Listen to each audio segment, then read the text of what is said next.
What's up and welcome back to my channel.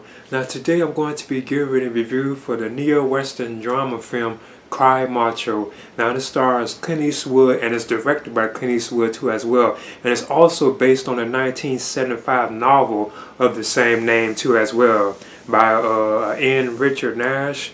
Now the plot itself is about like a former rodeo star who is hired by like a friend of his to reunite a young man with a friend's like son. He has to reunite both of them together, and the father of this boy is played by Dwight Yoakam. So he's kind of in the film, but not too much like Dwight himself.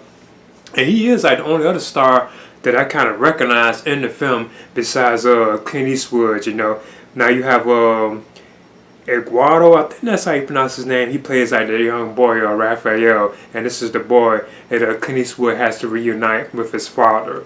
Now the film itself is a period piece film too as well. It's actually set like in the late 1970s. It's actually set in 1979.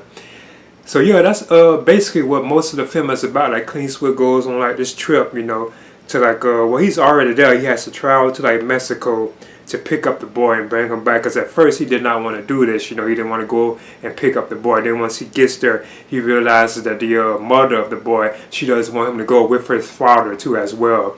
So it's like a bunch of stuff in that, and it's like, it's kind of I'm trying to understand what it really means, you know, because it does seem something kind of like it's trying to make a point or something like that. Like the way you see like Clint Eastwood and like this boy, how the way they are, you know, it's like it's trying to make a point, and I was trying to understand what that was about, you know. But it was still like a pretty entertaining film. It's like atmospheric. You can see like a lot of the countryside and so on, and they do have like a lot of conflicts with like enemies who don't want Clint Eastwood to take the boy, Eduardo, who doesn't want him to take the boy to his father, you know, who is played by Dwight Yoakam. Now there are other characters in the film too as well. You have Natalia Traven as Marta. You have Fernando, I think Jolie as Lita.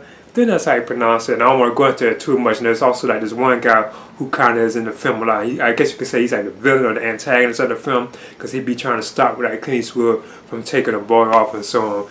But it is like kind of like humorous at times. It's funny. And then there's also like this chicken, like this rooster that Eduardo or Raphael carries around, like the boy, and that was actually Macho. That's what the rooster, the chicken, is actually called itself, is Macho. Because that's where Clint Eastwood actually found the boy too, like Macho. He found him like in the at the chicken fights, because Raphael, he uses the chicken Macho that he calls Macho. He uses the fight like in the chicken fights. They had the chickens fight, and that's where Clint Eastwood discovers him. And Clint Eastwood can tell already the boy is kind of like bad, you know, has like issues and so on, you know, because he could get into trouble with the police and so on, you know. But overall, it was a pretty entertaining film, and I thought the chemistry between Clint Eastwood and I think his name is Eduardo Minute, who plays Raphael the boy, the chemistry between them was pretty good. So I thought it was a pretty solid film. I know I've seen better films with Clint Eastwood, but it was still like a pretty entertaining film. And it's like it was trying to make a point with the relationship between like Clint Eastwood's character and as Mike Miller or Milo. It's like it's trying to make like a point with that something's going on, you know. But anyway, I'm gonna give this a B-, and I definitely recommend it for like fans of these kind of Clint Eastwood films. You know, it is pretty entertaining. It's you know, it's atmosphere. It has like a lot of mood and all that kind of stuff in it. So I would definitely recommend. I'm giving this a B-.